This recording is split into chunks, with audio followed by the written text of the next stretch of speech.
इस वक्त उत्तर प्रदेश विधानसभा से बड़ी सियासी टक्कर की तस्वीर सामने आ रही है। कप सिरप मामले पर सदन के भीतर ऐसा तूफान उठा कि माहौल पूरी तरह गर्मा गया। विपक्ष ने सरकार को घेरने की कोशिश की तो जवाब में मुख्यमंत्री योगी आदित्यनाथ खुद मोर्चे पर उतर आए। समाजवादी पार्टी के विधायक अतुल प्रधान ने सवाल उठाया कि कप सिरप केस में सरकार का बुलडोजर आखिर कहां गया और क्या सत्ता से जुड़े लोगों को बचाया जा रहा है। लेकिन इसी सवाल पर सीएम योगी ने ऐसा पलटवार किया कि पूरा सदन गूंज उठा। योगी ने बिना नाम लिए दिल्ली और लखनऊ के 2 नमूनों का जिक्र किया और कहा कि 2 नमूने हैं देश में, एक दिल्ली में बैठता है तो दूसरा लखनऊ में। दोनों गलत तरीके से मुद्दों को उठाते हैं और फिर भाग खड़े होते हैं। इस मामले को लेकर सदन में जोरदार हंगामा हुआ।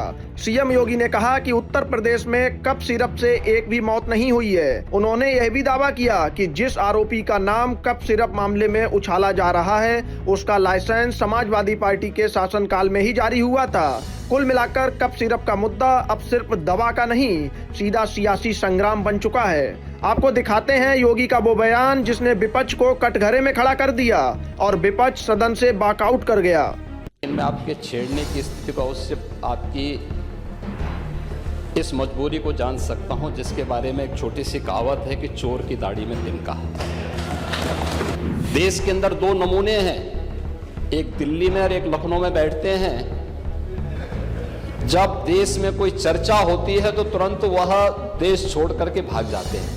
अध्यक्ष जी, प्रश्न क्या है और मुद्दे क्या उठाए जा रहे हैं? मुझे लगता है कि माननीय सदस्य को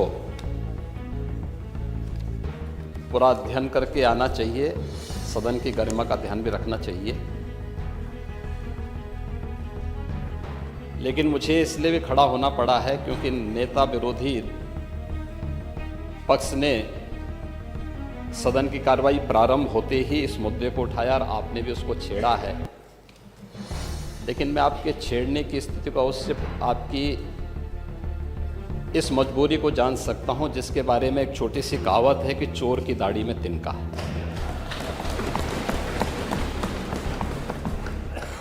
प्रश्न है नकली दवाओं के सेवन से होने वाली मौतों के बारे में, जिसके बारे में उनको उत्तर दिया गया है कि इस प्रकार के कोई भी प्रकरण अभी तक उत्तर प्रदेश सरकार के संज्ञान में नहीं है। दूसरा, समय समय पर इस दिशा में खाद्य सुरक्षा और औषधि प्रशासन विभाग के द्वारा छापेमारी की कार्रवाई भी होती है। उत्तर प्रदेश के अंदर कोडिन कफ सिरप के मामले में जिसको नेता विरोधी दल, मैं तो ये मानता था कि उम्र के चौथे पड़ाव पर व्यक्ति सच बोलने का आदी कम से कम इस उम्र में तो होगा ही, लेकिन इस उम्र में भी इस समाजवादी उनको झूठा बुलवा देते हैं। इस उम्र में तो कम से कम उसे झूठ मत बुलवाओ भाई,